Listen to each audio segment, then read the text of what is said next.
The fluorescent lights above Darius Kane's head hummed with the same mechanical indifference they had displayed for the past 1,400 nights. 2:34 in the morning. The digital watch on his wrist, a $15 purchase from 3 Christmases ago, glowed faintly as he dragged the industrial mop across the marble floor of the 17th level at Harrington Capitol. The building stretched 43 stories into the Chicago skyline, a monument to wealth that never slept, though its inhabitants did. They left behind their coffee rings, their discarded presentations, their forgotten ambitions in waste paper baskets that Darius would empty before the sun crept over Lake Michigan. His shoulders carried the particular ache that comes from repetitive motion performed across years rather than hours. 35 years old, and some mornings technically afternoons given his schedule, he woke feeling twice that. The mop handle had worn smooth under his palms, the wood grain polished by 4 years of friction. 4 years of being invisible. 4 years of existing in the margins of other people's success stories. The 17th floor housed the client relations department. During daylight hours, 26 professionals occupied the space managing portfolios worth more money than Darius would see in 10 lifetimes.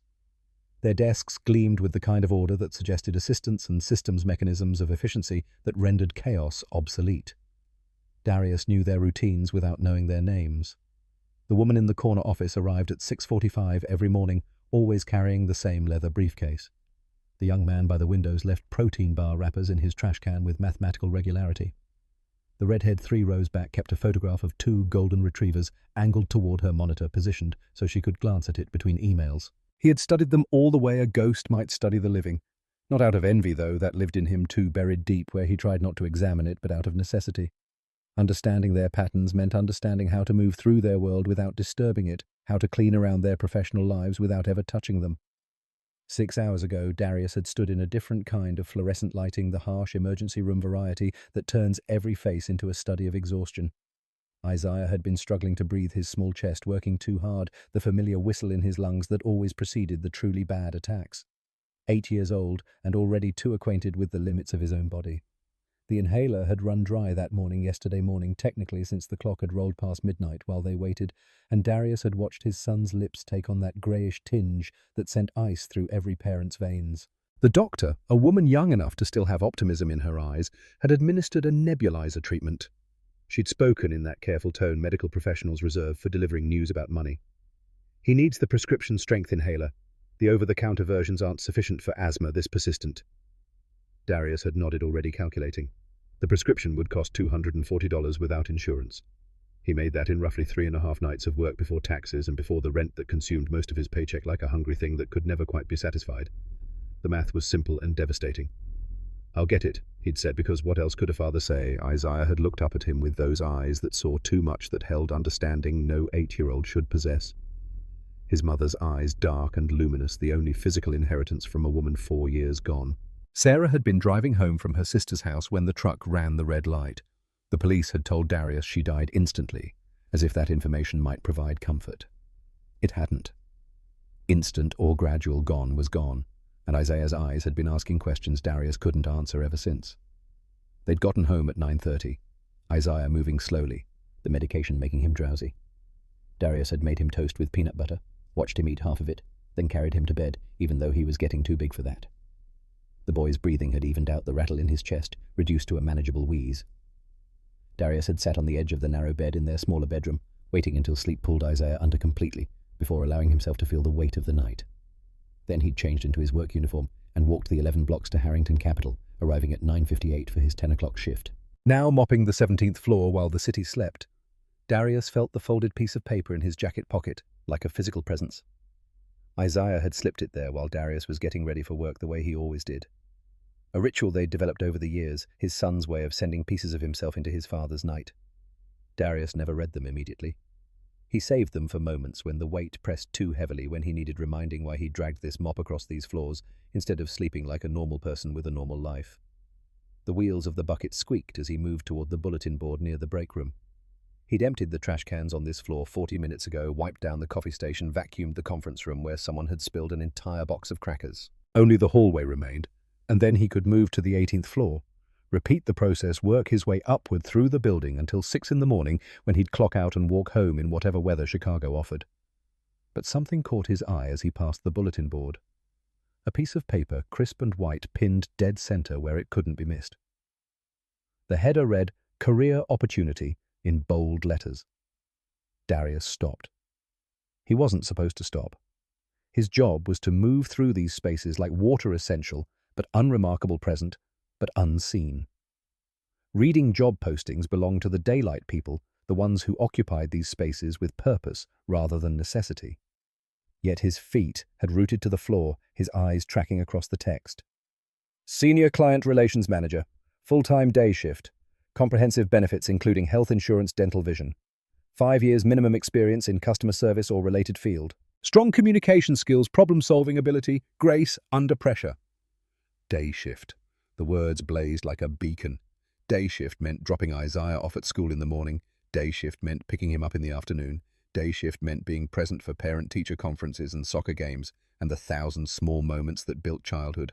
Day shift meant life happening in regular hours instead of in the stolen spaces between exhaustion and necessity. Health insurance. The second beacon almost as bright. Health insurance meant prescription inhalers without calculating which bills could wait another month.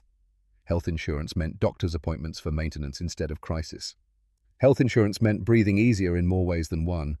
5 years minimum experience. Darius had 8 years at Midwest Telecommunications before Sarah died, before Isaiah needed him more than he needed a career trajectory. 8 years of de-escalating angry customers, solving problems that other representatives had kicked upstairs, turning complaints into loyalty through nothing more than listening and giving a damn. He'd been good at it. Better than good. He'd had performance reviews that praised his exceptional ability to connect with clients across all demographics, and his instinct for reading between the lines of what customers actually needed. Then Sarah died, and Isaiah needed him, and the telecommunications company had given him 6 weeks of bereavement leave that turned into 8 weeks of family leave that turned into, "We need to know if you're coming back." And Darius had looked at his 4-year-old son, having nightmares every night, and made the only choice a father could make. By the time Isaiah had stabilized enough for Darius to consider returning, 18 months had passed. 18 months was a canyon in the professional world.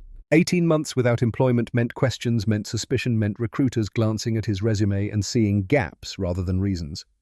He'd applied to 47 positions before accepting that no one wanted to take a chance on someone who'd chosen fatherhood over career momentum. So he'd taken what was available. Night custodian at a building where he'd once imagined working in one of those windowed offices, doing meaningful work that mattered to more than just his paycheck. The irony had tasted bitter initially, then simply become part of the landscape. Irony required energy, and he'd needed all of his for keeping Isaiah healthy and fed and as stable as a child could be after losing his mother. Darius pulled out his phone, a 3-year-old model with a cracked screen protector he kept meaning to replace, and photographed the job posting. The camera struggled in the fluorescent lighting, rendering the text slightly blurry but readable enough. He'd look at it properly later, decide whether hope was worth the inevitable disappointment. His watch read 2:51. He'd lost 17 minutes staring at a piece of paper, and the 18th floor still waited. Darius returned to his cart, his bucket, his mop, and continued working through the building's night shift, while its day shift dreamed in their beds, unaware that someone was considering joining them. The apartment was silent when he arrived home at 6:37 in the morning. 11 blocks in October's early cold, the kind of chill that hadn't yet decided whether to be autumn or winter. Darius moved quietly through the space: living room, kitchen, bathroom, bedroom, checking on Isaiah with the practiced stealth of someone who'd learned to exist without waking a sleeping child. Isaiah was curled on his side, breathing steady, and even his chest rising and falling with blessed normalcy. The new inhaler sat on the nightstand, the emergency backup Darius had managed to secure by promising the pharmacist he'd return with payment by Friday. Another small debt to juggle, another weight to carry. But Isaiah was breathing, and that trumped everything else. Darius stood in the doorway watching his son sleep, this small person who'd reorganized his entire existence. 8 years old, 3rd grade, smart beyond his years in the way children become when circumstances force them to grow up faster than they should. He collected facts about space exploration and could name every planet plus their major moons. He drew elaborate maps of imaginary countries with careful attention to topography. He asked questions about his mother that Darius answered as honestly as he could, trying to keep Sarah alive in stories, even as her face grew hazier in his own memory. The apartment was small, a 2-bedroom situation that generous souls might call cozy and honest ones would label cramped. They'd moved here 3 years ago when the previous place raised the rent beyond what Darius could stretch his paycheck to cover. This one cost less, but offered less older appliances. Thinner walls, windows that rattled when wind came off the lake. But it was clean and safe, and in a school district that actually gave a damn about educating kids rather than warehousing them. Darius changed out of his work clothes, the smell of industrial cleaning solution clinging to the fabric despite repeated washings. He should sleep. His body was screaming for it, that bone-deep exhaustion that came from being awake all night performing physical labor. But his mind had latched onto the job posting, turning it over and examining it from every angle like a puzzle piece that might or might not fit. He sat down at the desk in the corner of the living room, a second-hand piece he'd bought off Craigslist for $40, and opened the laptop. Another second-hand purchase, this one from a pawn shop. The machine wheezed to life slowly, its processor probably contemporary with the Bush administration. But it worked, and working was enough. The Harrington Capital Careers page loaded eventually. The Senior Client Relations Manager position was listed there with more details than the bulletin board printout had offered. Salary range that made Darius's throat tight. Comprehensive benefits package including family coverage, professional development opportunities, performance bonuses. The application required a resume. Darius had one last updated 2 years ago when he'd briefly entertained the idea of trying again for something better. He opened the document, stared at the gap between his telecommunications work and his current position, that 4-year canyon that screamed explanation. What did you say? Took time off to parent my son through grief while managing his chronic health condition. Sounded like excuses to hiring managers looking for dedication and reliability. Chose family over career, suggested priorities that didn't align with corporate culture. Have been working as a custodian at your company for 4 years. Invited all sorts of assumptions about capability and ambition. Yet lying wasn't an option. Darius had built his life on honesty because dishonesty required keeping track of fabrications, and he was too tired for that kind of mental juggling. So he updated the resume with the truth polished but not disguised. Senior custodian at Harrington Capital 4 years. Maintained high-traffic professional environment, developed efficient systems for facility management, demonstrated reliability through perfect attendance record. Then the gap labeled clearly, family caregiving responsibilities 2018 to 2020. Then his telecommunications experience, which felt like someone else's life, now distant and almost fictional. The application had essay questions. Of course it did. Why are you interested in this position? And describe a time you turned a difficult customer interaction into a positive outcome. And what does exceptional client service mean to you? Darius stared at the cursor blinking in empty text boxes. His fingers hovered over the keys. 6:48 in the morning, and somewhere in this building's 43 floors. People were beginning to wake up, starting their normal day shift lives, preparing to occupy spaces where Darius only existed as the person who ensured their trash disappeared and their floors gleamed. He could close the laptop, forget the posting, accept that some doors had closed 4 years ago and wouldn't reopen just because he'd finally found the courage to knock. Or he could try. The rational part of his brain laid out the odds with brutal efficiency. They knew him as the janitor. The hiring panel would see his current position and make assumptions that no cover letter could fully counter. They'd wonder why someone who'd been cleaning their floors for 4 years suddenly thought he belonged in their meetings. They'd see his face because, let's be honest, in a company this white, they'd definitely see his face and add that to the calculation. They'd note the single father status, the gap in employment, the trajectory that went down instead of up, and they'd find someone less complicated. But Isaiah was sleeping 20 feet away, breathing easily because of medication they couldn't consistently afford. Isaiah, who asked questions about whether his father was happy, who wrote notes and tucked them into pockets, who deserved better than watching his dad drag himself through life on fumes and stubbornness. Darius began typing. I'm interested in this position because I understand what it means to serve people when they're at their most vulnerable. For 4 years, I've worked the night shift at Harrington Capital, and while my job title is custodial, my real work has been ensuring that your employees arrive each morning to an environment that functions seamlessly. I know every inch of this building. I know its systems and its people. I've watched your client relations team work, and I recognize something I used to do well before life required different choices. I'm applying now because my circumstances have changed, and I'm ready to bring my experience and skills back to work that directly serves others. He kept typing, answering each question with the kind of honesty that felt dangerous. Describing the telecommunications customer who'd called in fury over a billing error and left the conversation thanking him by name, so satisfied she'd written a letter to corporate. Explaining that exceptional service meant seeing past the immediate complaint to the actual need underneath it, treating people like they mattered rather than like problems to be resolved and cleared from a queue. The essay questions took 47 minutes. By the time he finished, his eyes were burning and his hands were shaking slightly from exhaustion, and adrenaline mixed in equal measure. He uploaded his resume, filled in the personal information fields, checked and rechecked everything for typos, for anything that might give them an excuse to dismiss him before even reading what he'd written. His cursor hovered over the submit button. One click. One irreversible action that would either open a door or confirm it was locked. One chance to maybe possibly change the trajectory of his life and Isaiah's. Darius reached into his jacket pocket and pulled out the folded piece of paper his son had left there. The note was on lined paper torn from Isaiah's homework notebook, the edges ragged. The handwriting was careful, the letters formed with the concentration of a child still mastering penmanship. "Dad, you deserve to smile too." 7 words. Isaiah had somehow distilled everything. The exhaustion Darius carried, the joy he'd sacrificed, the future he'd deferred into 7 words written in purple crayon, because that was what had been closest to hand. Darius stared at the note for a long moment, memorizing the shape of each letter, the slight wobble in the Y of U, the way Isaiah had drawn a small star after the period, as if sealing the message with emphasis. Then he clicked submit. The page loaded. Confirmation appeared. "Thank you for your application. A member of our hiring team will review your materials and contact you if your qualifications match our needs." The professional way of saying, "Don't hold your breath." Darius closed the laptop. The apartment was warming up as the sun rose higher, light beginning to filter through the thin curtains. He should sleep. He had to sleep. His shift started again in 15 hours and his body was already protesting the current level of exhaustion. But first he walked back to Isaiah's room, stood in the doorway again, watched his son sleep with the note still clutched in his hand. Whatever happened with the application, whether they called or didn't, whether he got an interview or a form rejection or just silence, at least he'd tried. At least when Isaiah eventually asked if his father was happy, Darius could say he was working on it. He finally collapsed into bed at 7:43, setting 3 different alarms because he couldn't afford to sleep through pickup time at school. The last thought before exhaustion claimed him was a half-formed prayer to whoever might be listening. Let something change.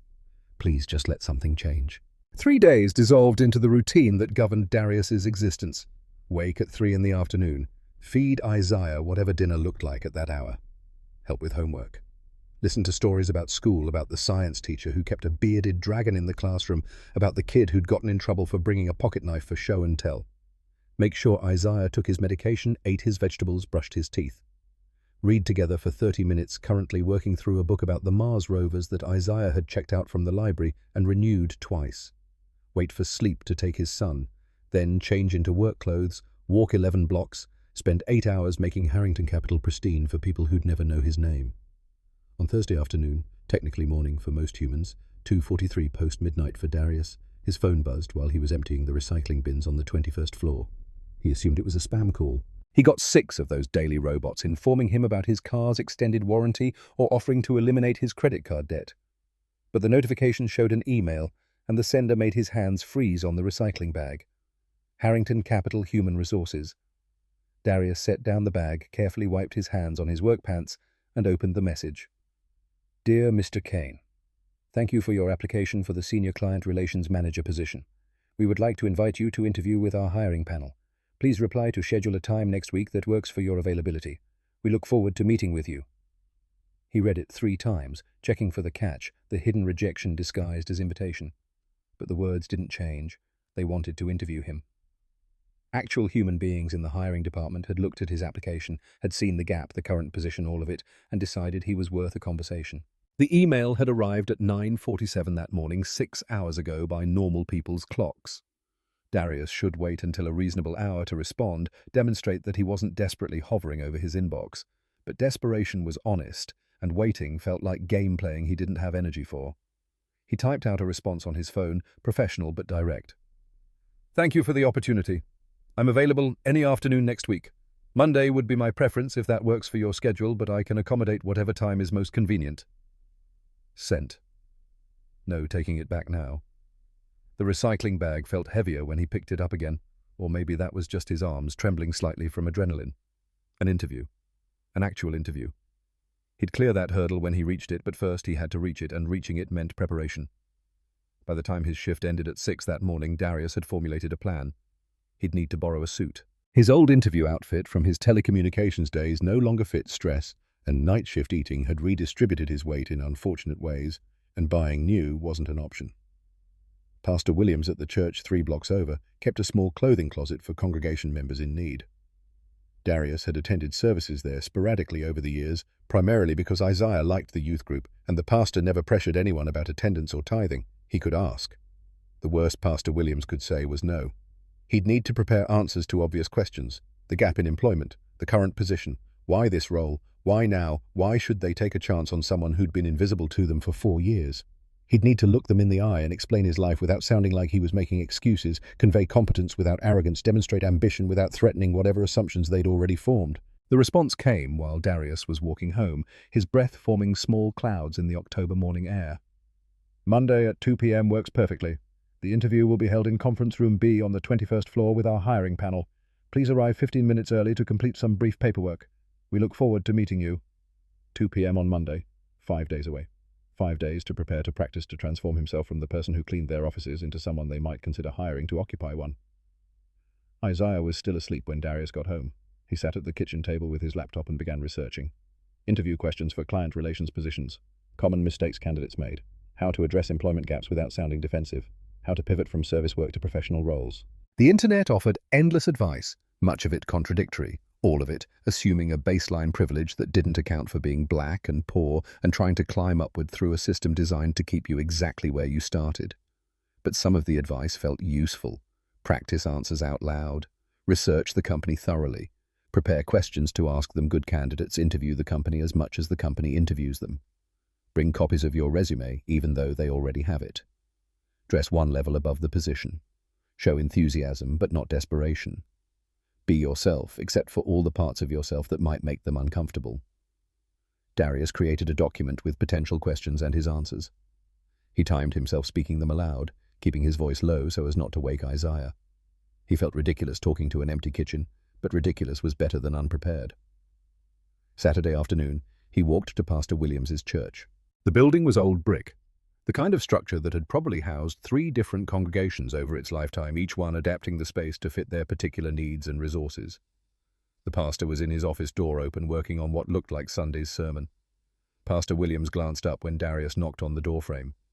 He was in his 60s, white hair and dark skin, and eyes that had seen enough of human nature to be surprised by nothing, while still maintaining hope. "Darius, good to see you. Isaiah doing okay?" "He's good, getting stronger." "Glad to hear it. What brings you by?" Darius explained about the interview, about needing professional clothes he didn't possess. Pastor Williams listened without interrupting, then stood and led him down a hallway to a room that smelled of mothballs and fabric softener. "Clothing closet. We keep suits for exactly this kind of situation. Let's see what fits." They found a charcoal grey suit that was slightly too large in the shoulders and required a belt cinched tight to keep the pants from sliding, but it was clean and pressed and professional. Pastor Williams also produced a white dress shirt and a tie with thin navy stripes. "Keep them as long as you need. And Darius," the pastor's voice carried weight without judgment, "you're going to do fine. I've watched you parent that boy with more grace than most people manage with full support systems and twice your resources. If they're smart, they'll see what you're capable of." Darius carried the suit home like it was made of something more valuable than fabric and thread. It represented possibility, the physical manifestation of a door that might actually open instead of remaining permanently locked. Sunday evening, his night off from the custodial shift, he sat Isaiah down for a conversation they should have had earlier, but Darius had been avoiding in case nothing came of the application. "Buddy, I need to tell you something. I have a job interview tomorrow." Isaiah looked up from the Lego spaceship he was constructing, his face shifting through surprise to something more complex. "A different job than now?" "Same company, different position. If I get it, I'd work during the day instead of at night. That means I could take you to school every morning and pick you up every afternoon." Isaiah's hands stilled on the Legos. "And you'd be home at night?" "Every night. For dinner, homework, bedtime. All of it." "Will you get it?" The question held weight beyond its 4 words. Isaiah had learned early not to invest too heavily in hope to protect himself against disappointment by maintaining careful emotional distance. Darius hated that his son had developed that particular survival skill before turning 9. "I don't know, buddy. I'm going to try my best. But even if I don't get it, I want you to know I'm trying. Things don't always work out the way we hope, but that doesn't mean we stop trying." Isaiah nodded slowly, processing this information with his characteristic seriousness. Then he got up, walked to his backpack, and pulled out a piece of paper and his pencil case. He wrote something Darius couldn't see, what folded the paper into a small square, and brought it over. For tomorrow. Don't read it until after. Darius took the paper, recognizing the ritual, the way Isaiah tried to send pieces of his love and hope into moments he couldn't physically be present for. Thank you, buddy. Dad. Isaiah's voice was small. Even if you don't get it, you're still the best dad. Something cracked in Darius's chest, that fault line that had been forming since Sarah died, and he'd become simultaneously mother and father, provider and nurturer, the only parent standing between his son and a world that wasn't particularly interested in making things easy for either of them. You're the best kid, that's for sure. They finished the Lego spaceship together, then watched a documentary about the International Space Station that Isaiah had been waiting all week to see. Normal evening, normal routine, normal life, with the weight of tomorrow's possibility hanging over it like weather that hadn't yet decided whether to be storm or sunshine. Monday arrived with grey skies and temperatures that had finally committed to autumn. Darius woke at 11, earlier than usual, his body protesting the disrupted schedule. He showered, shaved carefully, put on the borrowed suit, and studied himself in the bathroom mirror. The clothes transformed him into someone else, or maybe just revealed a version of himself he'd packed away 4 years ago. Professional. Capable. Someone who belonged in meetings instead of mopping floors. Isaiah was at school. Darius had arranged with their neighbor, Mrs. Chen, a retired teacher who sometimes watched Isaiah when schedules got complicated, to pick him up that afternoon. One less thing to juggle, one less potential crisis, if the interview ran long. He arrived at Harrington Capital at 1:43, 17 minutes early. The building looked different in daylight, the glass and steel reflecting blue sky instead of absorbing darkness. People moved through the lobby with purpose, briefcases and laptops, and the confident stride of those who belonged. Darius had walked through this space thousands of times, but always at night, always invisible. Now he was walking in as someone they might see. Security recognized him. Marcus, one of the day shift guards, did a double take. Darius, man, almost didn't recognize you. Looking sharp. Got an interview upstairs. Marcus's eyebrows rose. No kidding, good for you, man. Good luck. The elevator required a key card for floors above 15. Darius still had his custodial access card, which worked on every floor since cleaning staff needed universal access. He swiped it, pressed 21, and rode up while his heart performed gymnastics in his chest. The 21st floor looked different with people occupying it. Desks that he knew as empty dark spaces were alive with activity phones, ringing keyboards, clicking conversations happening in that specific tone of professional focus. Several heads turned when he stepped off the elevator. A few faces showed recognition that didn't quite connect, that familiar sensation of knowing someone without being able to place them. Darius had cleaned their offices, emptied their trash, existed in their peripheral vision, but never like this. Never as someone who might sit among them. He found Conference Room B, a glass-walled space currently empty. Human Resources was 3 doors down. The receptionist looked up when he approached her, smile professional and warm. Here for an interview? Yes, Darius Kane, 2 o'clock appointment. She handed him a clipboard with forms. Just some standard paperwork. Bring it back when you're done, and I'll let the panel know you're ready. The forms asked for contact information. He'd already provided emergency contacts authorization for background checks. Standard stuff, except the background check authorization made his hands go cold. What would they find? Nothing criminal. He'd never even gotten a speeding ticket. But would they dig deep enough to see the financial struggles, the eviction he'd barely avoided 2 years ago? The medical bills in collections from Isaiah's emergency room visits? Would they look at his credit score and decide someone that poor couldn't possibly handle wealthy clients' accounts? He completed the forms anyway, signed and dated everything, returned them to the receptionist. She smiled again, gestured to the chairs lining the wall. They'll come get you in just a few minutes. Darius sat. The chairs were the expensive kind leather that actually breathed, instead of making you sweat, ergonomically designed for comfort during long waits. He tried to project calm confidence, the demeanor of someone who interviewed for professional positions regularly and wasn't terrified of blowing this opportunity. The folded paper in his inside jacket pocket felt warm against his chest. He wanted to read it to draw strength from whatever Isaiah had written, but he'd promised not to until after. So he sat with it there, a talisman or a promise or both, and waited. At precisely 2 o'clock, 3 people emerged from a nearby office. The woman in front was perhaps late 30s, blonde hair, pulled-back navy suit, and sensible heels, carrying a leather portfolio. Behind her came a younger man, maybe late 20s, expensive haircut, and equally expensive watch, his attention on a tablet in his hands.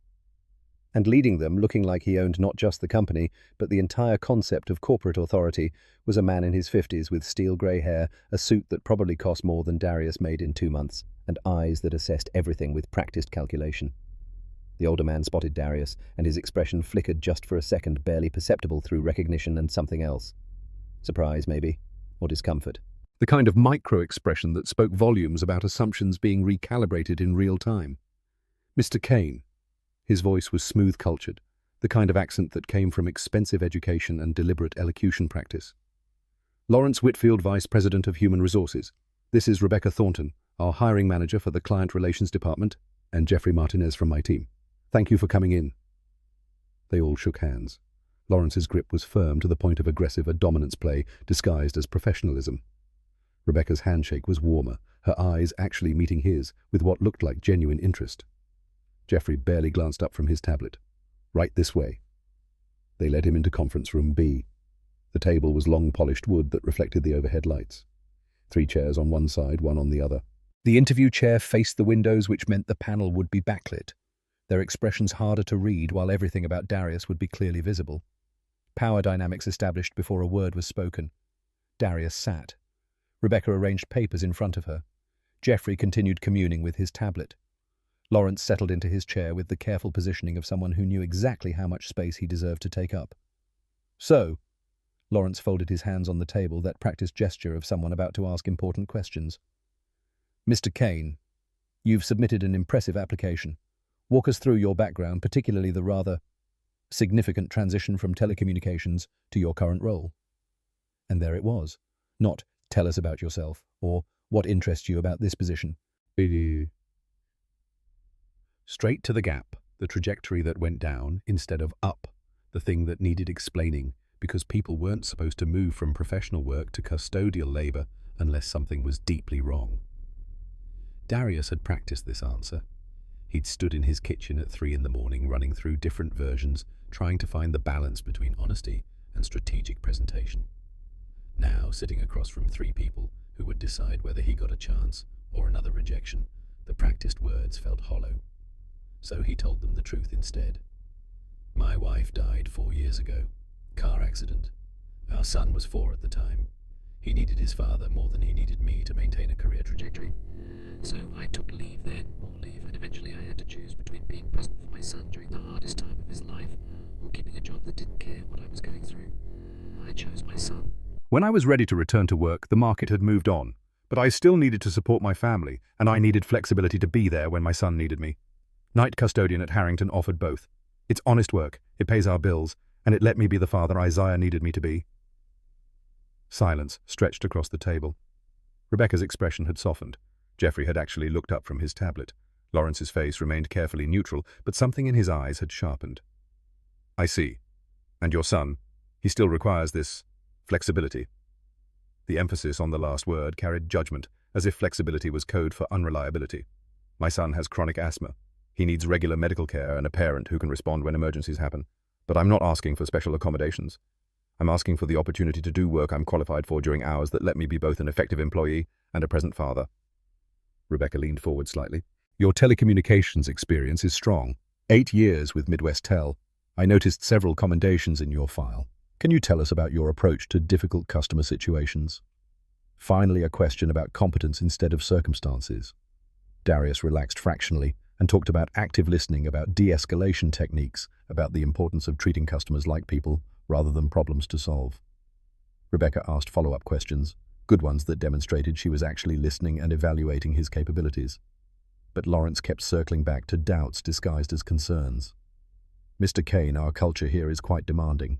We expect complete dedication from our client relations team. Long hours, sometimes high-pressure situations, clients who can be challenging. Do you believe your personal circumstances would allow you to meet those expectations? The word culture hung in the air between them like smoke from a fire Darius couldn't see but could definitely smell. He'd heard it before, that particular term, wielded like a weapon dressed in professional language. Culture fit, cultural alignment, our culture demands, code words that meant you're not like us, you don't belong here, we can already see you failing before you've even started. Darius met Lawrence's gaze, directly refusing to look away first. I've been working at this company for 4 years. I know your culture. I've seen how your employees work, what they value, how they treat each other.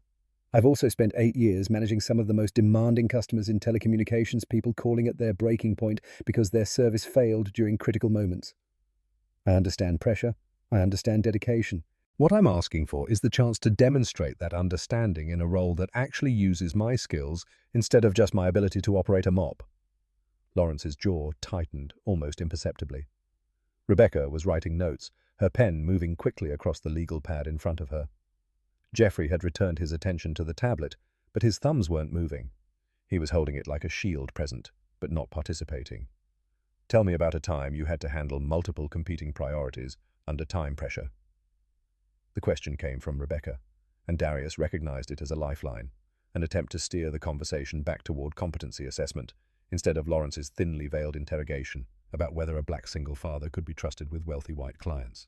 He answered. He told them about the day at Midwest Tel when the system crashed during a snowstorm, when he'd had 67 customers in queue and a supervisor who'd disappeared to deal with upper management, when he'd spent 11 hours rotating between calls and managing the expectations of people who'd been waiting for hours and were understandably furious. He explained his prioritization system, his communication strategy, the way he'd tracked each case to ensure nothing fell through the cracks, even when everything felt like it was actively falling apart. Rebecca nodded along. Even Geoffrey seemed marginally engaged. But Lawrence kept finding new angles for doubt. Your current position, you mentioned you've worked here 4 years, as custodial staff. He let the job title sit there loaded with implications. Help me understand how someone with your background ends up in that role, and then decides 4 years later that they want to move into client-facing work. What changed? Nothing had changed except desperation had finally outweighed fear of rejection. Except Isaiah had written, "You deserve to smile too," and Darius had realized his son was watching him accept diminishment as permanent condition. Except the inhaler costs kept rising, and the bills kept multiplying, and working himself to exhaustion for poverty, wages had started feeling less like sacrifice and more like self-destruction. What changed is my son is older now, more stable. The asthma is better managed. I have more capacity to take on demanding work because I'm not in constant crisis mode. And I saw this posting and recognized that I used to be good at exactly this kind of work. I'm still good at it. The skills don't disappear just because circumstances force you into different roles temporarily. 4 years is quite temporary. Lawrence's voice carried something sharp beneath its professional veneer. Darius felt the interview slipping away from him, felt the decision being made in real time, regardless of how well he answered or what qualifications he brought. This man had already decided who Darius was: janitor, single father, black man with complications, and no amount of eloquence or experience was going to change that fundamental categorization. The knowledge settled into Darius's stomach like cold stone. He could keep answering questions, keep performing this charade of evaluation, or he could acknowledge what was happening and leave with whatever dignity remained. Mr. Whitfield, Darius kept his voice level, professional, drained of the anger that wanted to color every word. Let me save us all some time. You asked what our culture demands. Your culture demands people who fit a particular image, who arrived at their careers through particular paths, who don't have complications that make you uncomfortable. I don't fit that image. My path has been rocky. And my life is complicated because I chose to prioritize being a present father over maintaining an uninterrupted resume. If those things disqualify me, then we're done here. But don't pretend it's about my qualifications or my ability to handle the work. We both know what this is actually about. Rebecca's pen had stopped moving. Geoffrey's eyes had gone wide. Lawrence's expression shifted through several emotions in rapid succession: surprise, indignation, calculation. Mr. Kane, I think you're misunderstanding. I don't think I am. Darius stood smooth and controlled, refusing to make his exit look like retreat. Thank you for your time. Ms. Thornton, Mr. Martinez. He walked toward the door, while his heart hammered against his ribs and his hands wanted to shake, but he wouldn't let them. The borrowed suit suddenly felt like costume instead of armor. He'd gambled on honesty and lost, but at least he'd lost on his own terms, instead of subjecting himself to more politely worded rejection. The door opened under his hand. The hallway stretched ahead, populated with people moving between meetings, carrying coffee, living their professional lives in the building where Darius would return tonight to mop their floors and empty their trash and remain invisible. We'll be in touch. Lawrence's voice followed him, that automatic corporate phrase that meant the opposite of what it said. Darius didn't respond. He walked to the elevator, pressed the button, waited while the numbers descended. 2 people got off when the doors opened, a man in shirt sleeves carrying a stack of file folders, a woman in a pantsuit talking intensely on her phone. They glanced at Darius the way people glance at strangers in elevators, brief acknowledgement before dismissing him as irrelevant to their day.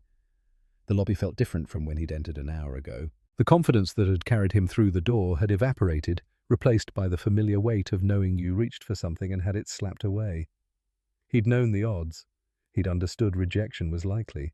But knowing and experiencing were different countries, and he was currently standing in the latter feeling like a fool for hoping. The security desk was to his right. Marcus was helping someone sign in, checking their ID against a visitor log. Darius thought about saying something acknowledging the earlier well-wishes, but what would he say? Thanks for the luck, didn't need it. The decision was made before I sat down.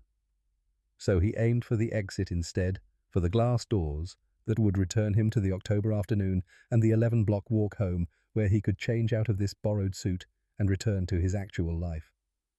His hand was on the door handle when he heard his name. Not called casually. Shouted. Urgent and commanding enough that every person in the lobby stopped what they were doing and turned toward the source. Darius Kane.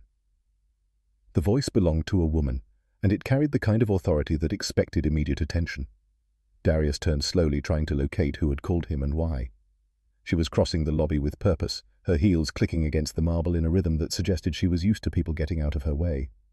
Late 40s, silver threading through dark hair pulled back in a style that was elegant without being fussy. Charcoal suit that fit with the precision of expensive tailoring. She moved like someone who knew exactly how much space she deserved and took it without apology. Darius recognized her face from the portraits that hung in the executive corridors on the upper floors, from the company newsletters that occasionally got left out when he was cleaning offices. Vivian Harrington, founder and CEO, the name on the building, Monley. She reached him before he could fully process what was happening, before his mind could catch up to the fact that the CEO of a company worth hundreds of millions of dollars was standing 3 feet away and looking at him like she knew exactly who he was. You're leaving. Not a question. A statement that somehow managed to sound like accusation and concern simultaneously. Yes, ma'am. The interview didn't go as planned. I imagine it didn't. Her eyes were sharp, assessing, taking in details with the kind of attention that suggested she missed very little. Walk with me. She turned and moved toward a corridor that branched off the main lobby, clearly expecting him to follow. Darius hesitated for exactly 2 seconds, confusion warring with curiosity, and the sense that refusing a direct request from the CEO would be its own kind of mistake, then followed. The corridor led to a quiet alcove with floor-to-ceiling windows overlooking the Chicago skyline. She stopped there, turning to face him with an expression that was difficult to read. Mrs. Harrington, I appreciate whatever this is, but I really don't need anyone's pity. Good. The word came out crisp. Because I don't have any to give. Silence stretched between them while Darius tried to figure out what was happening. The lobby noises filtered in, distantly conversations, footsteps, the electronic chime of the elevator. But in this alcove they felt muted, like they were standing in a pocket separated from the normal flow of the building. I know who you are, Mr. Kane. Not from your application, though I've now read that too. I know you from something else entirely. Darius's mind raced through possibilities and came up empty. He'd never met this woman, had never been in a room with her, had certainly never had a conversation that would lodge him in the memory of someone whose time was valuable enough to bill at rates he couldn't imagine. I don't understand. 4 months ago, November 19th, 11:30 at night. She watched his face carefully. A young girl having an asthma attack in a conference room on the 19th floor. Do you remember? The memory surfaced slowly, pulled from the catalogue of 1,000 nights that tended to blur together. Yes, he remembered. A child, maybe 7 years old, sitting on the floor of a conference room, struggling to breathe, while a woman in a business suit panicked nearby. The woman had been trying to reach someone on her phone, nearly incoherent with fear, while the girl's lips had been taking on that greyish colour that meant she was maybe 2 minutes from a real emergency. Darius had been passing by with his cart. He'd heard the commotion. He'd assessed the situation with the practiced eye of someone who lived with asthma attacks and knew exactly what they looked like when they went from manageable to critical. Isaiah's emergency inhaler had been in his work bag. He always carried a backup, had learned that lesson the hard way, after an incident where his son needed medication, and Darius had been 20 minutes away with no way to help. So he'd had one on him, and the girl's symptoms had matched Isaiah's closely enough that he'd known what to do. He'd administered the inhaler. Calm voice, steady hands, the girl focusing on him while he counted breaths and talked her through it. The medication had worked quickly. It usually did when caught in time, and within 5 minutes her colour was returning, her breathing evening out. Then Vivian Harrington had burst into the room, clearly having received a panicked call from the woman who'd been watching the child. She'd been terrified, and trying not to show it, professional armour cracking under maternal fear. She'd dropped to her knees next to the girl, checking her over with shaking hands. You saved her life. Vivian's voice in the present pulled him back from the memory. No exaggeration. Natalie was in crisis and you responded immediately with exactly what she needed. I tried to thank you properly, but you left before I could. Your daughter was okay. That was thanks enough. Most people would have asked for a reward, or at least told me their name and position so I could acknowledge what they'd done. I did what any parent would do. Darius remembered that night clearly now. He'd given Vivian his name when she'd asked, but nothing else. No job title, no request for recognition. He'd finished his shift and gone home and never thought about it again because it had just been basic human decency, the kind of thing you did when someone's child needed help. Not any parent. Vivian's expression had softened slightly. My daughter is alive because you were there, and you knew what to do, and you didn't hesitate. When I asked security to find you so I could thank you properly, they told me you were a custodian on the night shift. I asked your supervisor about you. He said you were reliable, quiet, never caused problems.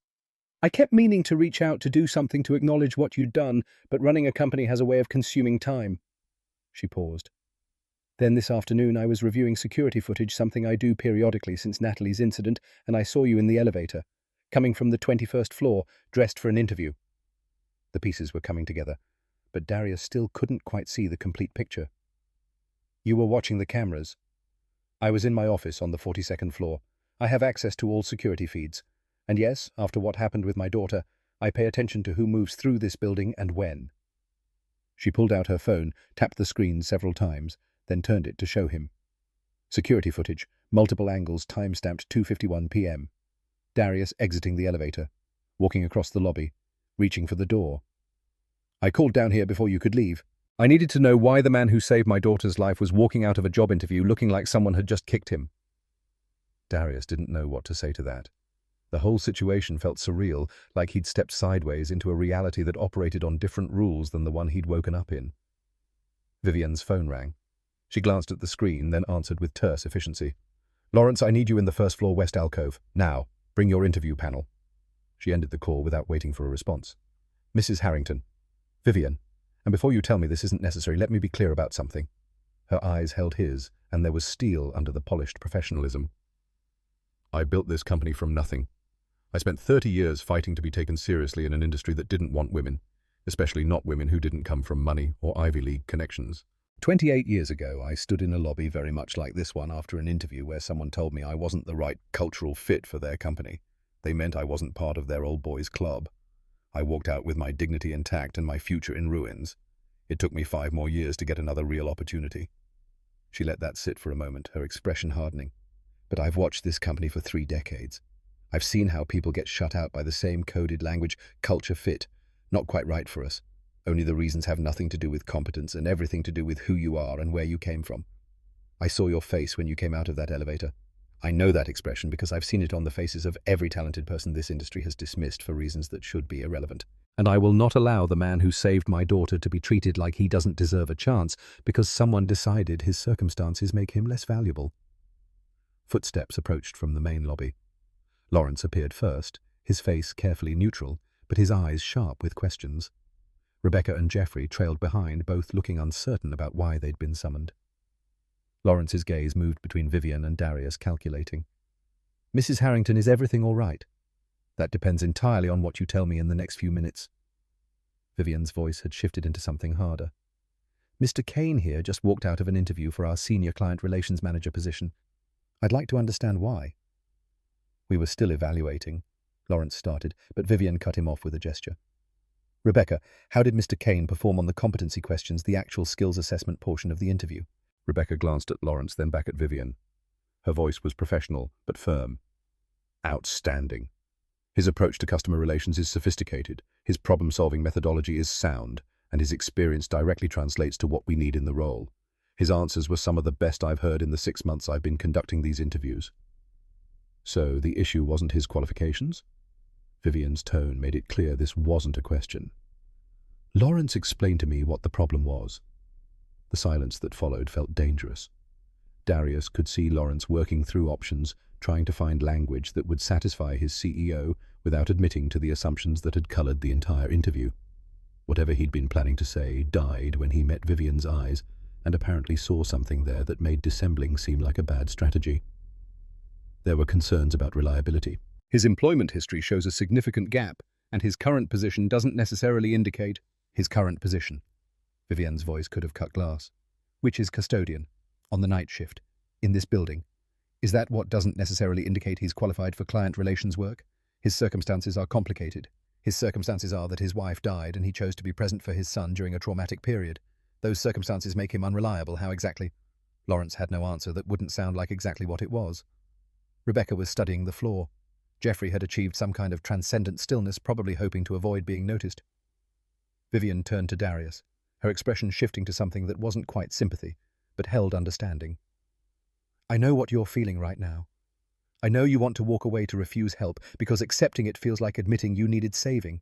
I know that pride is sometimes the only thing you have left when everything else has been taken or denied. She paused, letting that land. But your son is waiting for you to come home, and you need to decide whether your pride is worth more than his future. The words hit like physical blows. Darius thought about Isaiah sitting with Mrs. Chen, probably doing homework, definitely watching the clock and counting the minutes until his father returned. Isaiah who'd written, "You deserve to smile too," because even at 8 years old, he could see that his father had stopped fighting for anything beyond basic survival. The folded paper was still in his jacket pocket, pressed against his chest.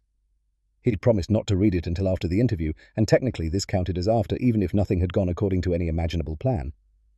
He pulled out the note, unfolded it carefully. The handwriting was Isaiah's careful print purple crayon on notebook paper. Dad, no matter what happens, you're number one to me. Something shifted in Darius's chest, that tectonic movement that happens when you realize you've been carrying weight that doesn't belong to you, accepting limitations that someone else imposed and you internalized as truth. He looked up from the note. Vivian was watching him with patience that suggested she'd wait as long as necessary. Lawrence was radiating discomfort. Rebecca looked hopeful in a way that made Darius think maybe not everyone in the interview had been working against him. I'm not staying for you, he said to Vivian, his voice quiet but steady. I'm staying for him, and for myself. Because you're right. Pride is sometimes all we have, but my son deserves to see his father fight for something better instead of accepting that the world gets to define our ceiling. Vivian nodded once, a sharp gesture of acknowledgement. Then she turned to Lawrence with an expression that could freeze fire. Mr. Kane will start Monday morning as Senior Client Relations Manager. Full salary, full benefits, standard onboarding. Rebecca, you'll be his direct supervisor. Make sure he's set up for success. Jeffrey, handle the paperwork. She paused, and when she spoke again, her voice carried weight that came from 3 decades of building something from nothing and defending it against people who'd wanted her to fail. And Lawrence, you and I will be having a conversation in my office, a long one, about culture and assumptions and what it means to work for a company I built. Lawrence's face had gone pale under its professional tan. He managed a tight, "Yes, ma'am," that suggested he understood exactly how serious that conversation was going to be. Vivian looked back at Darius. My daughter is alive because you acted without thinking about recognition or reward. You saw someone who needed help and you helped them. That's the kind of person I want representing this company to our clients. Not someone who fits a particular image, but someone who gives a damn about people. She extended her hand. Welcome to Harrington Capital, Mr. Kane. I look forward to seeing what you accomplish here. Darius shook her hand, still processing everything that had happened in the last 10 minutes. An interview that had gone catastrophically wrong. A CEO who'd remembered him from a single encounter months ago. A job offer that had materialized from disaster like some kind of narrative miracle that shouldn't happen in real life. Thank you, felt inadequate, but it was all he had. Thank you. Thank me by doing excellent work and proving that my instinct was right. Vivian's expression shifted into something that might have been a smile, if smiles came with that much steel underneath. And by setting an example for the people who come after you, the ones who'll face the same assumptions and barriers. Show them that being told you don't belong is just someone else's opinion, not an actual limitation. She turned and walked back toward the main lobby, her heels clicking against marble with the same confident rhythm as before. Lawrence followed with considerably less confidence, looking like a man heading toward a reckoning he couldn't avoid. Jeffrey scurried after them, clutching his tablet like a security blanket. Rebecca remained behind. She met Darius's eyes, and there was apology there mixed with relief. I'm sorry about how that went. I should have pushed back harder during the interview. I knew what was happening, but She stopped, clearly frustrated with herself. Anyway, I'm genuinely glad you're joining the team. I meant what I said. Your answers were excellent, and I think you're going to be really good at this. Thank you for speaking up, and for... He gestured vaguely at everything that had just transpired. "Come by my office tomorrow around 9. We'll do proper onboarding, get you set up with systems access, all the boring administrative stuff. Monday's your first official day, but we should get logistics handled beforehand." She paused. "Do you have any questions about the role, the team, anything?" Darius had approximately 8,000 questions, but most of them weren't about the job specifics. They were about whether this was really happening, whether he could trust it, whether Monday morning would arrive and somehow the offer would evaporate because someone decided it had been a mistake. But those weren't questions Rebecca could answer. "I'll probably have plenty tomorrow. Right now I'm still processing." "Fair enough." She smiled, genuine warmth in it. "Seriously though, welcome aboard. I think you're going to fit in great with the team. The actual team, not whatever Lawrence was worried about." She headed back toward the elevators, leaving Darius alone in the alcove with floor-to-ceiling windows showing Chicago under October grey skies. The city looked the same as it had an hour ago when he'd walked into this building with borrowed clothes and practiced answers. But something fundamental had shifted. Some door had opened that he'd been told was permanently locked. His phone buzzed in his pocket. Text from Mrs. Chen. "Isaiah doing homework. Says to tell you he believes in you." Darius read the message 3 times. His son, 8 years old, and already too familiar with disappointment and making do with not enough, had told his neighbor to send that specific message. Had chosen those specific words. "I believe in you." Past tense rejected, present tense hope. He typed back, "Tell him I got the job, and tell him thank you for the note." The response came quickly. "He's very excited, jumping around the living room. I'll keep him here until you get home." Darius walked through the lobby in a daze. People moved around him with their normal afternoon purpose, unaware that his entire trajectory had just changed. Marcus at the security desk caught his eye and gave him a questioning thumbs up. Darius returned it with a real smile, the first one that had felt natural in he couldn't remember how long. The October air hit cold when he stepped outside, but he barely felt it. 11 blocks home. 11 blocks to tell Isaiah that things were going to be different now. Better. Not perfect life never gave perfect to people like them, but better. Day shift meant regular hours. Benefits meant healthcare without choosing which bills to postpone. A real salary meant maybe building a small cushion instead of living one emergency away from catastrophe. He walked faster, suddenly needing to see his son to share this impossible good news with the one person who deserved to hear it first. The borrowed suit jacket flapped open in the wind. His dress shoes weren't designed for Chicago sidewalks, and his feet would probably hurt tomorrow. None of it mattered. 4 years of pushing a mop through this building at night. 4 years of being invisible, of existing in margins, of telling himself that accepting less was necessary survival strategy. 4 years of watching his son grow up in snatches between exhaustion and financial stress and the grinding weight of knowing he could do better if only someone would let him. And then a CEO had watched security footage and remembered a night 4 months ago when Darius had just done what needed doing, when he'd helped a child who needed help without calculating what he might get in return. Sometimes the thing that saves you isn't opportunity knocking, it's someone deciding to fling the door open because they remember when doors were slammed in their own face. Darius reached Mrs. Chen's apartment building 6 blocks from his own. He took the stairs 2 at a time, his heart hammering from exertion and anticipation and the leftover adrenaline of the last hour.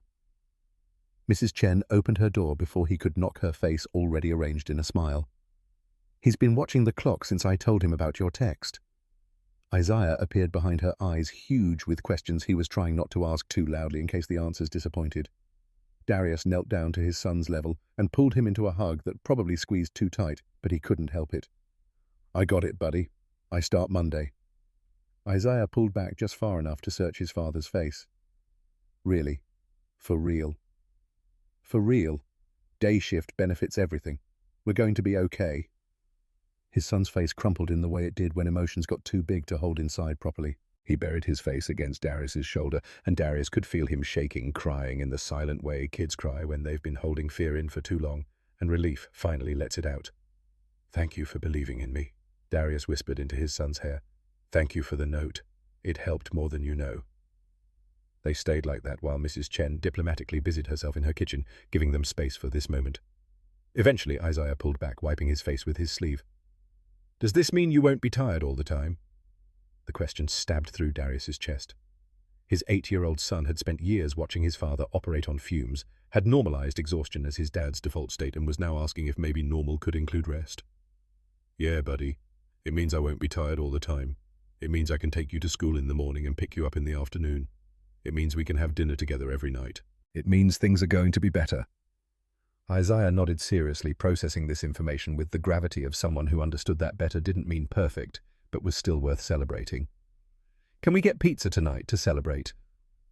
Darius thought about his bank account, about the careful budget he maintained where every dollar had 3 different jobs, about the fact that he wouldn't actually see a paycheck from this new position for at least 2 weeks. Then he thought about his son asking for pizza. Just pizza, not a toy or a game or any of the 1,000 things kids wanted to celebrate his father finally catching a break. Yeah, we can definitely get pizza. They thanked Mrs. Chen and walked the remaining blocks home together, Isaiah's hand in his, talking about toppings and whether they could afford extra cheese and what kind of soda they should get. Normal conversation, normal evening, normal life that had been out of reach for so long. It felt like visiting a foreign country. The apartment looked the same when they got there, but somehow felt different, like possibility had crept in through the windows and rearranged the air. Darius called in the pizza order large with extra cheese and pepperoni because tonight was for celebration budget be damned. While they waited for delivery, he changed out of the borrowed suit and back into his regular clothes, carefully hanging the suit on a hanger to return to Pastor Williams tomorrow, with thanks that felt inadequate for what those clothes had witnessed. Isaiah sat at the kitchen table, drawing coloured pencils scattered around him in the cheerful chaos of a child creating something. Darius stood in the doorway watching this small person who'd kept him going through 4 years of grinding survival, who'd written notes and tucked them in pockets and believed in his father even when his father had stopped believing in himself. "Hey, buddy." Isaiah looked up from his drawing. "I love you, and I promise I'm going to make you proud." "You already make me proud, Dad. You're my hero." Simple words from a child who didn't know how to be anything but honest. They hit harder than Vivian's offer, harder than the salary or the benefits or the professional validation. His son thought he was a hero, not because he'd done anything extraordinary, but because he'd shown up every day and done what needed doing and refused to give up even when giving up would have been so much easier. Maybe that was enough. Maybe that had always been enough, and he just needed someone else to see it before he could believe it himself. The pizza arrived. They ate together at their small kitchen table, the apartment filled with the temporary wealth of excess food and carbonated drinks and the particular joy that comes from celebrating something earned against long odds. Isaiah talked about school, about the bearded dragon in his science class that had shed its skin that week, about the book report due Friday that he was nervous about. Normal kid concerns. Normal conversations that normal families had over normal dinners. Darius listened and responded and marveled at how something as simple as having dinner with his son at a reasonable hour felt like luxury after years of existing on opposite schedules. Later, after Isaiah was in bed and the apartment had settled into nighttime quiet, Darius sat at his desk with the laptop and sent an email to his custodial supervisor giving 2 weeks' notice. Professional, grateful, but firm. He'd finish his obligations, train whoever replaced him, leave the position properly. It was the right thing to do, even though part of him wanted to never set foot in Harrington Capital again until Monday morning when he'd walk in as someone different. But he'd promised Isaiah they'd do things right, and doing things right meant honoring commitments even when you were desperate to move on. The email sent, another door closing as a different one opened. Darius sat in the dark apartment staring at the screen reality settling into his bones like warmth after long cold. Monday. 5 days away. 5 days to prepare to adjust to believe that this was real and not some elaborate dream he'd wake from, to find himself still pushing a mop through marble hallways. But the note from Isaiah was real, crumpled purple crayon on notebook paper that said, "You're number one to me." The pizza boxes in the kitchen were real. The email in his sent folder was real. And somewhere on the 42nd floor of Harrington Capital, a CEO who'd remembered him from a single act of basic human kindness had decided that circumstances didn't define capability, that helping a child in crisis mattered more than an uninterrupted resume, that the measure of a person was what they did when no one was watching, and there was nothing to gain. Darius pulled up the job description one more time, read through the responsibilities and requirements with different eyes now. Not as someone hoping to be considered, but as someone who'd been chosen, as someone who'd walked away from rejection and been chased down by opportunity that refused to let him go. He thought about what Vivian had said. Show them that being told you don't belong is just someone else's opinion, not an actual limitation. 5 days until Monday. 5 days until he'd find out if belief could translate into performance, if 4 years of being invisible had erased his professional skills or just temporarily shelved them. 5 days until he'd walk into Harrington Capital through the front door in daylight and sit at a desk and do work that mattered. 5 days until everything changed. Monday morning, March 26th. Exactly 1 week after the interview that changed everything, arrived with the kind of crystalline October sunlight that made Chicago look like a city designed by optimists. Darius stood outside Harrington Capital at 8:43, 17 minutes early, for a 9 o'clock start time, wearing clothes he actually owned this time. Navy blazer purchased from a discount store on Saturday, grey slacks that fit properly, white shirt that wasn't borrowed from anyone. The outfit had consumed most of what remained in his bank account after rent, but it was his. An investment in looking like he belonged in the spaces he was about to occupy. The building looked different in daylight, always had. But this time the difference carried weight beyond aesthetics. He wasn't entering as the person who cleaned these floors. He was entering as someone who worked here officially, legitimately, with a desk and a title and expectations that had nothing to do with emptying trash cans. Marcus spotted him from the security desk, and his face split into a grin. There he is, moving up in the world. Good for you, man. Thanks. Still feels surreal. I bet. Hey, you'll need a new access badge. The custodial one won't work for your new clearances. Head to HR, they'll set you up. Different clearances? Different access? Different designation in the building's systems? Small details that added up to fundamental change in status. Darius thanked Marcus and moved toward the elevator bank, acutely aware of morning rush happening around him. Dozens of employees arriving for their day shifts, carrying coffee and briefcases, and the unconscious confidence of people who belonged. No one stared. No one seemed to register him as unusual or out of place. He was just another professional heading to another floor for another day of work. The anonymity felt both liberating and strange after 4 years of being either invisible or hyper-visible, depending on whether people remembered to notice the janitor. The elevator stopped on 18 first, letting off 6 people who dispersed toward their desks. Then 21, where Darius stepped off into the client relations department's morning routine. Conversations happening over cubicle walls, computers booting up, someone laughing at something on their phone, the ambient noise of a workplace coming online. Rebecca was at her desk near the windows, already deep into something on her monitor. She glanced up when Darius approached, and her smile looked genuine. Right on time. Good sign. She stood grabbing a folder thick with papers. Let's get you set up. Your desk is 3 rows back, window side. Not the best view, but definitely not the worst. Come on. She led him through the maze of cubicles and desks, nodding greetings to people they passed. Several faces turned to track them, curiosity obvious. The new guy. The one who'd gotten hired under dramatic circumstances that surely everyone had heard about by now. Office gossip moved at quantum speeds. His desk was standard corporate issue laminate surface ergonomic chair that had seen better days, 3 drawers, a computer that was booting up automatically. The window beyond offered a slice of Chicago skyline buildings stacked against morning blue. His nameplate hadn't arrived yet, just a temporary paper sign taped to the cubicle wall, Darius Kane, Senior Client Relations Manager. Seeing his name there did something complicated to his chest. Rebecca dropped the folder on his desk. New hire packet, insurance forms, direct deposit authorization, employee handbook, confidentiality agreements, basically everything that proves you're officially part of the machine now. She pointed to the computer. Your login credentials are in the welcome email I sent Friday. Password is temporary, you'll need to change it on first login. Once you're in, there's a training module queue that'll walk you through our client management system. Tedious, but necessary. How long does the training usually take? If you're conscientious, about 3 hours. If you're actually absorbing it, instead of just clicking through, maybe 4. Don't rush it. The system is our backbone, and you need to know it inside out. She checked her watch. I've got a 9:30 call, but I'm free at 11.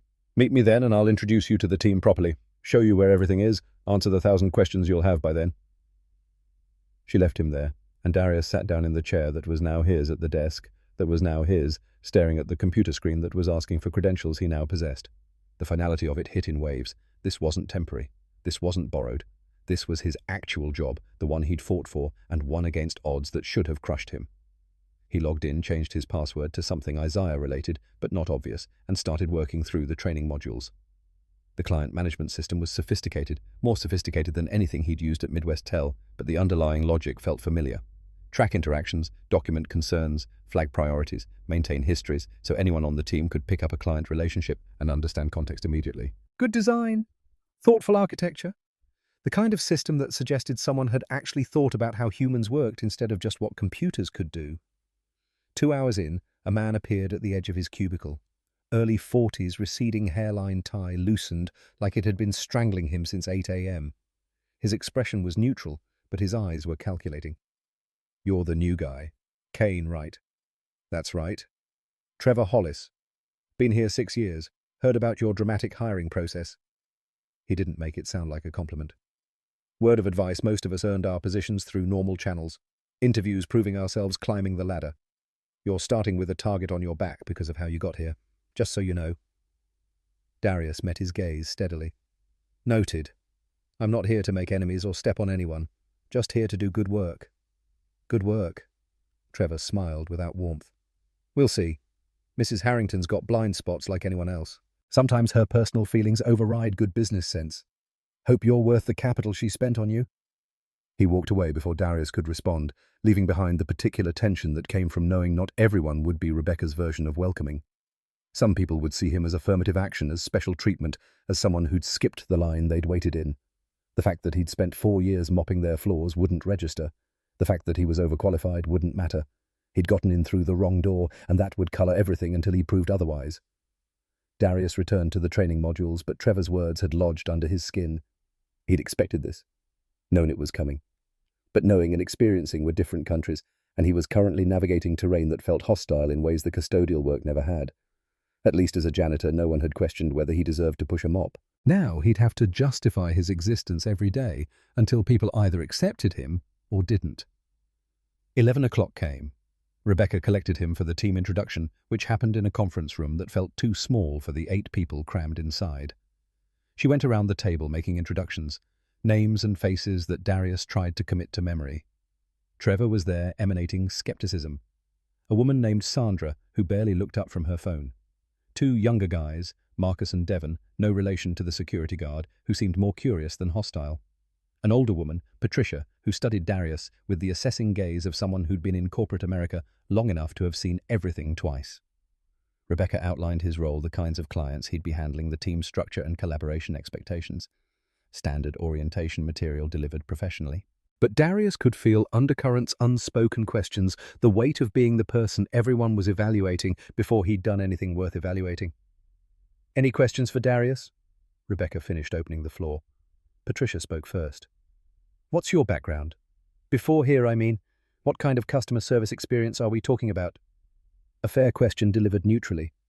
Darius gave her the summary version: 8 years in telecommunications, his approach to client relations, the gap, and why it existed, his 4 years at Harrington in custodial while waiting for an opportunity to return to professional work. He kept it factual, didn't editorialize or apologize.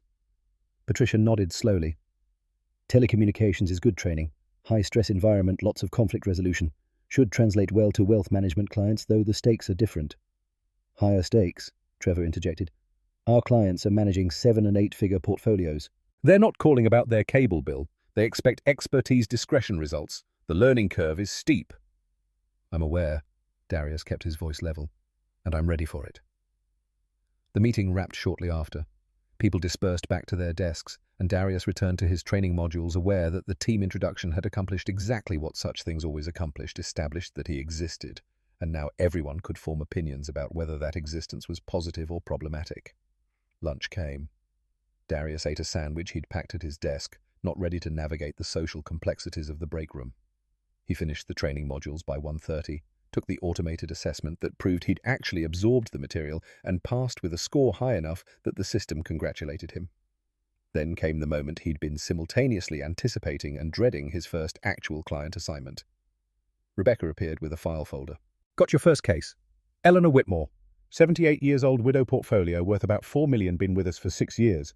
She called this morning with concerns about a discrepancy in her last quarterly statement. Account shows a transaction she doesn't remember authorizing, about $127,000. Darius took the folder, scanning the client summary. "That's a significant amount to misplace." "It is. She's extremely sharp, not someone who forgets things. If she says she didn't authorize it, she probably didn't. But she's also—" Rebecca paused, choosing words carefully. "She's got a reputation. Very exacting. Very quick to escalate if she doesn't feel heard. 3 different associates have handled her account this year, and she's requested reassignment each time. She's basically our stress test for new hires." "You're giving me the difficult client on my first day." I'm giving you the client who will either confirm you're as good as I think you are or reveal weaknesses we need to address immediately. Better to know now than 6 months from now." Rebecca's expression was sympathetic but firm. "This job isn't about handling easy cases. It's about handling complicated people who have every right to be demanding because we're managing their life savings. Eleanor Whitmore is exactly the kind of client you need to prove yourself with." She left him with the file. Darius read through it completely. 6 years of interaction history notes from previous associates, patterns in her concerns and communication style.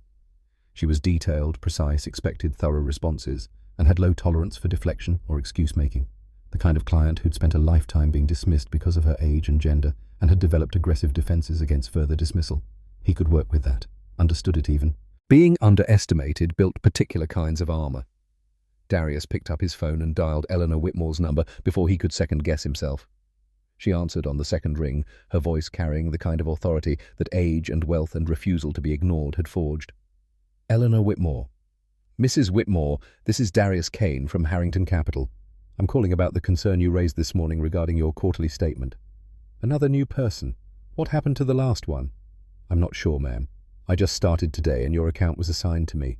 But I've reviewed your file thoroughly and I understand you've identified a transaction you don't recognize for $127,000. "That's correct. I'm meticulous about my finances, young man. I don't misplace six-figure transactions."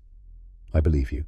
Let me find out exactly what happened and call you back within 2 hours with a complete explanation and resolution plan." Silence stretched across the line.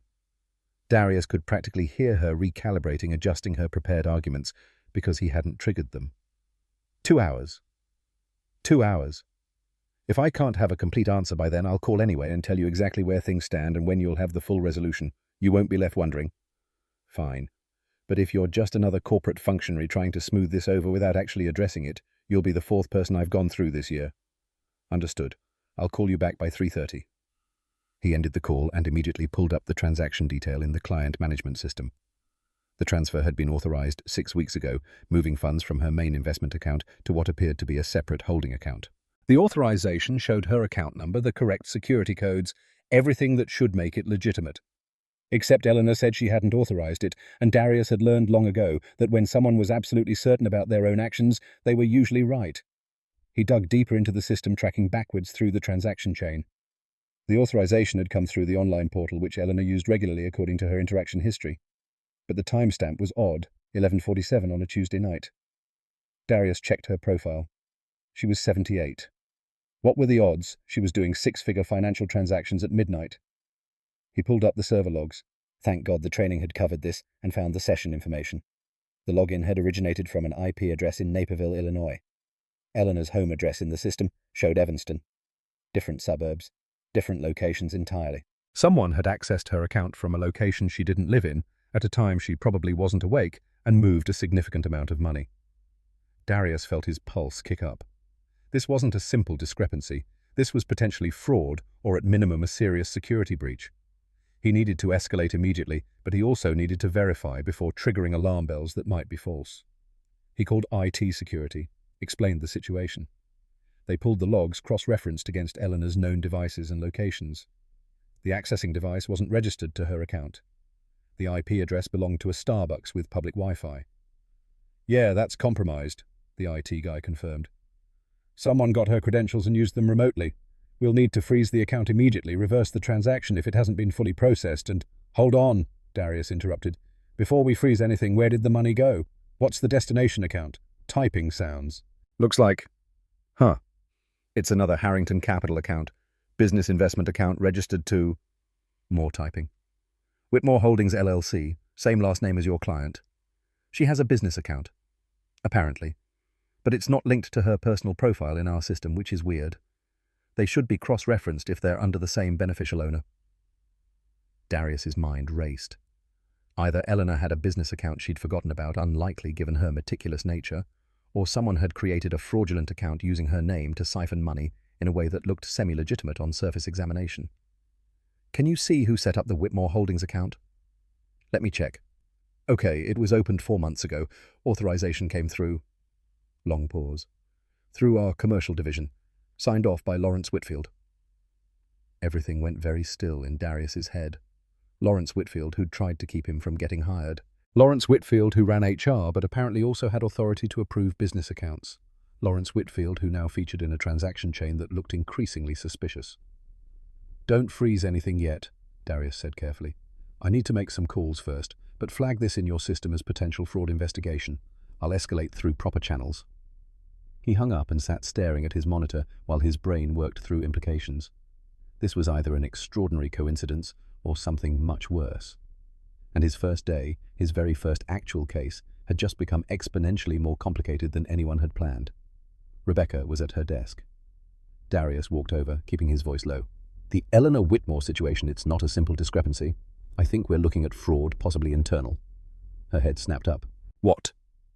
He explained quickly the unauthorized access, the suspicious transaction, the business account that shouldn't exist. Lawrence's name in the authorization chain. Rebecca's expression shifted from surprise to concern to something harder. "You need to take this to Vivian directly, not through normal channels. If Lawrence is involved, going through HR would be going directly to the CEO on my first day over something that might still have an innocent explanation. That's not going to make me popular.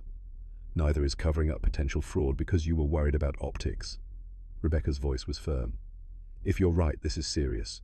If you're wrong, better to be wrong loudly than silently ignore warning signs. Vivian will respect you for bringing it forward, even if it turns out to be nothing." Darius checked the time. 2:17. He'd promised Eleanor an answer by 3:30. Making this jump over everyone's heads, potentially accusing a VP of impropriety based on incomplete information, every instinct screamed that this was career suicide. But he'd told Eleanor Whitmore he'd find out what happened, and he'd tell her the truth. And if the truth was that someone at Harrington Capital was stealing from elderly clients, saying nothing would make him complicit. "How do I get a meeting with Vivian? Do I just call her office?" "I'll call. Tell her assistant it's urgent and client-related. That should get you in quickly." Rebecca picked up her phone, navigated through some internal directory, spoke briefly with someone. "Okay, she can see you at 2:45. That gives you 28 minutes. Go organize your evidence, take the file with you, and for God's sake be certain about your facts before you accuse anyone of anything." Darius returned to his desk, pulling together everything he'd found. Transaction logs, IP addresses, the business account details, the authorization chain. He printed key pages, highlighted relevant sections, organized it into a coherent narrative that wouldn't sound like paranoid speculation. By 2:40, he was riding the elevator to the 42nd floor with a folder clutched in hands that wanted to shake, but he wouldn't let them. The executive level was different from the floors below. Thicker carpet, actual artwork, instead of corporate posters, the kind of quiet that came from soundproofing and distance from operational noise. Vivian's office was at the end of a hallway lined with windows. Her assistant, a woman in her 50s with the bearing of someone who guarded access like it was both job and calling, looked up when he approached. "Mr. Kane, she's expecting you. You can go in." The office was expansive without being ostentatious. Floor-to-ceiling windows showing Chicago stretching to the horizon. A desk that looked more like furniture than office equipment.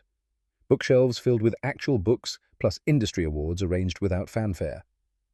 Vivian was standing by the window's phone to her ear, gesturing emphatically at someone who wasn't there. She ended the call when he entered. "Mr. Kane, Rebecca said it was urgent." "Yes, ma'am. I apologize for jumping the chain of command on my first day, but I've encountered something that I think needs your immediate attention." "I'm listening." He laid out everything he'd found, walking through the transaction chain step by step, pointing out the anomalies and red flags. Vivian listened without interrupting, her face unreadable. When he finished, she was silent for 30 seconds. That felt like 30 minutes.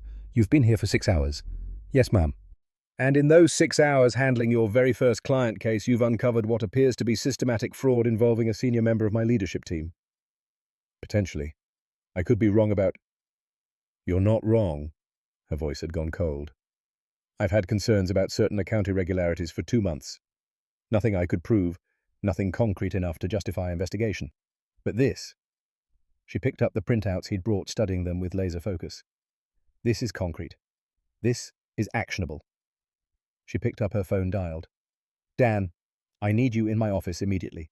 Bring everything we have on account security protocols and authorization chains for business account creation. No, right now. Because I think we have a much bigger problem than either of us wanted to admit." She hung up, then dialed again. "Lawrence, I need you in my office. I'm aware you're in a meeting. Pull yourself out of it.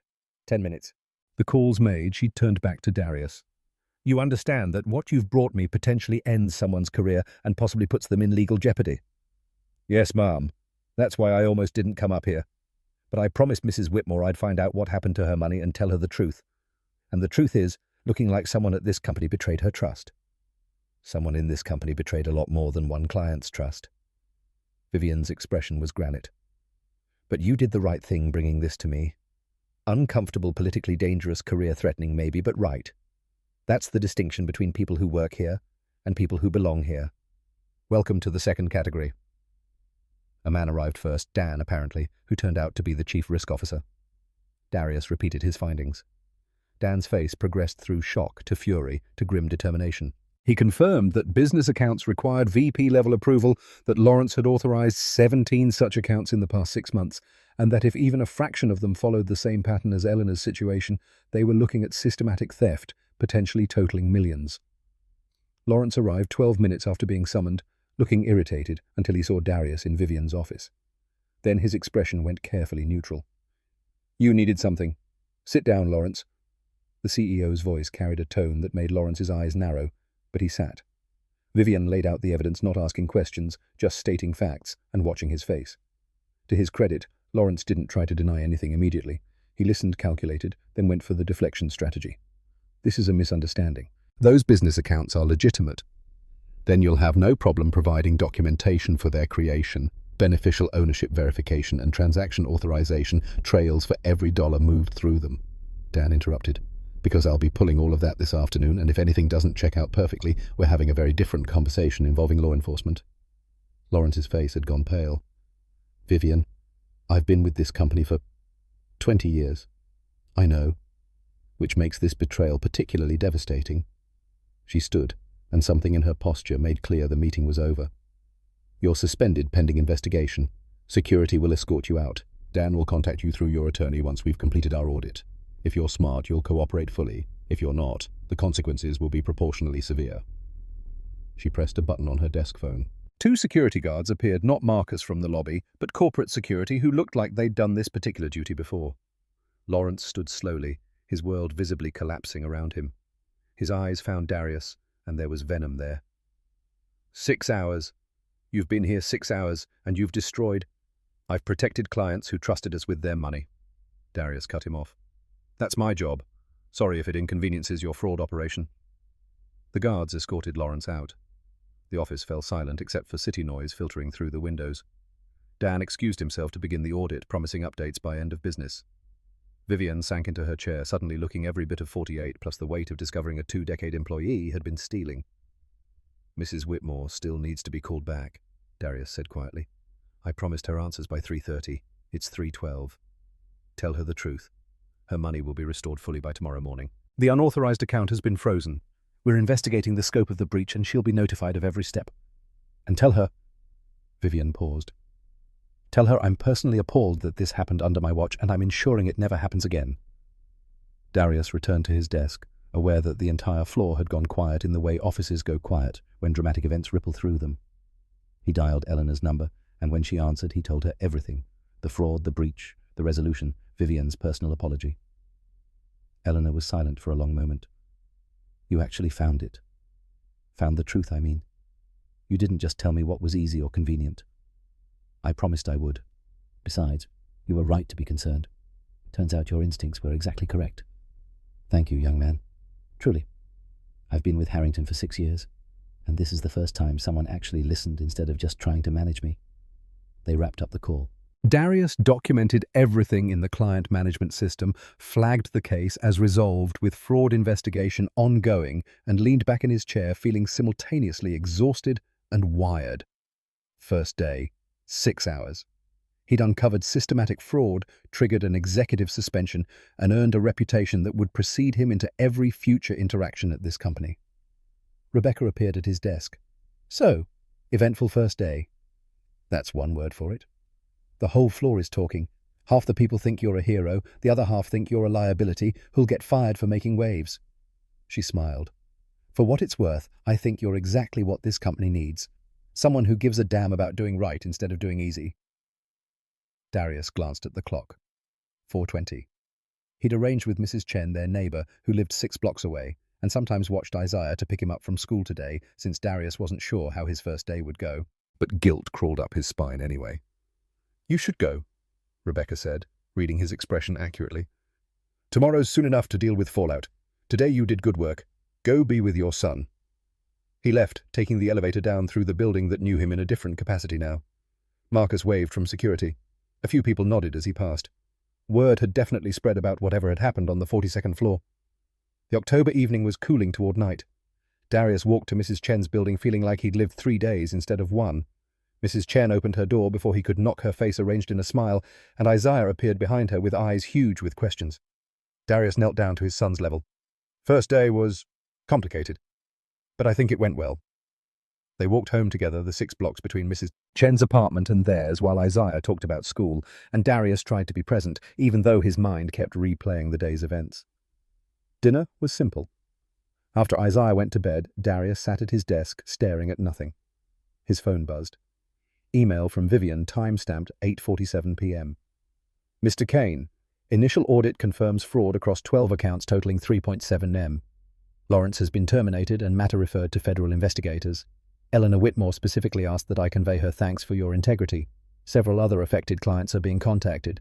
You may be asked to testify if this goes to trial.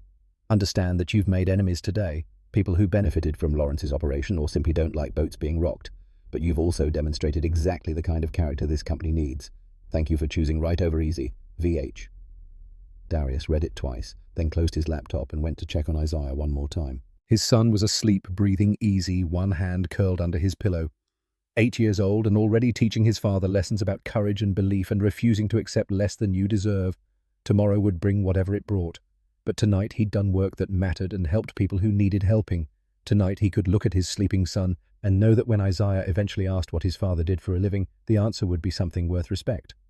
Sometimes the measure of a person isn't whether they reach for opportunity when it's offered. Sometimes it's what they do with it once they have it, whether they protect themselves or protect what's right, whether they choose comfort or conscience.